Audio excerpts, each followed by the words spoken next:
And vasectomy is one of the family planning, actually permanent methods of family planning. And as you all know, the family planning options for men there are only three. That is, now we have the permanent method, which is vasectomy.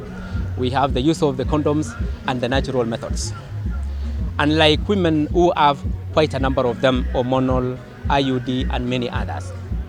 So we've come here to sensitize the population, because there are those people who would like to have the permanent methods because they have achieved the desired family size, and we would like to give them that option.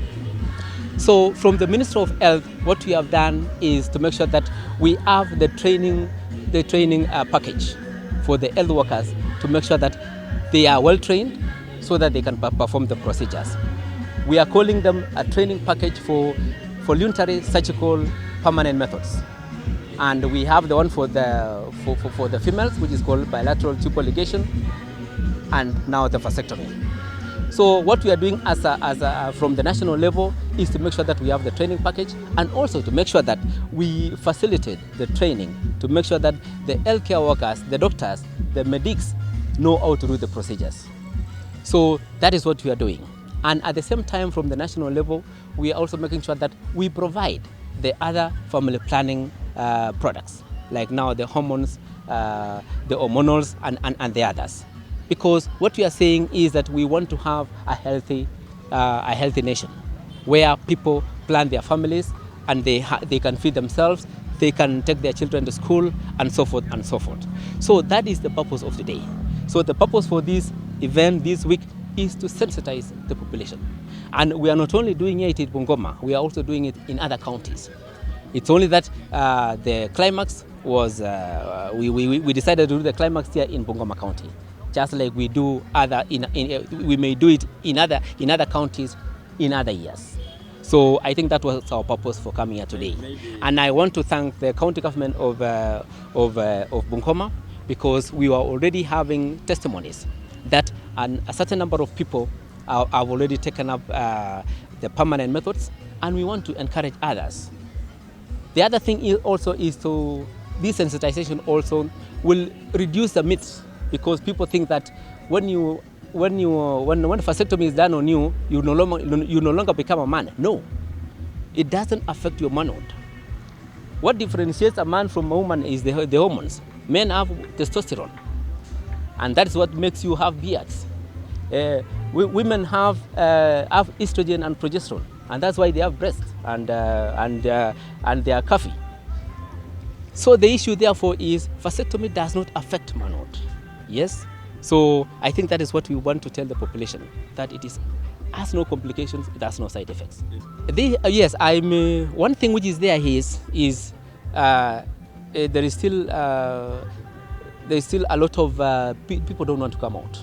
Okay, there are still very few. I will tell you, it's less than 1%, and we would like this one to improve. That is why we are doing all these sensitizations. It is still very low. People still think that vasectomy will make you lose your manhood and all those kind of things. So that is actually our purpose why we are here. One is, not unless the wife cheated on him, that is a possibility, but that the technique of doing vasectomy, yes, because if that person was not well trained, then he might not have done the correct thing. So that is why I'm insisting on the issues that we really want to make sure that we do proper trainings on the healthcare workers who are going to perform that procedure, because it's a surgical procedure, and if you get somebody who has not been trained well, then he might not do the correct thing. My name is Dr. John Oracha. I'm the country director for Marriage Stops Kenya, and today, as we celebrate the World Vasectomy, our ask to the men is kindly have vasectomy if you want to be part of the family planning community. And the reason why we are asking this is because vasectomy is one of the least uptaken family planning methods, yet its benefits are humongous, because once a man has a vasectomy, then it takes off the burden of family planning from the wife. It also gives the wife an opportunity to actually take full control of her own body. But we also have cases where women have challenges with the different family planning methods. So a man leading the family planning method through the uptake of vasectomy is fundamentally taking care of the health of the woman.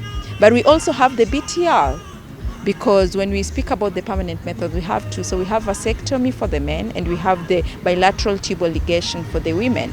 And a lot of women take the bilateral tubal ligation once they have the children of their choice. So our urge today is, as we still look at our unmet needs regarding family planning, we always encourage our women, once you've had the children who you are comfortable raising, kindly approach any government facility with the right services, the right practitioners. You will get help. You will uptake BTL, and for the men, you'll be offered vasectomy. The government has invested lots of resources in building capacity of different healthcare providers through other stakeholders like Marriage Stops Kenya and UNFPA, and we believe as we continue working together, then we will see more people uptaking these permanent methods like bilateral tubal ligation for the women and vasectomy for the men.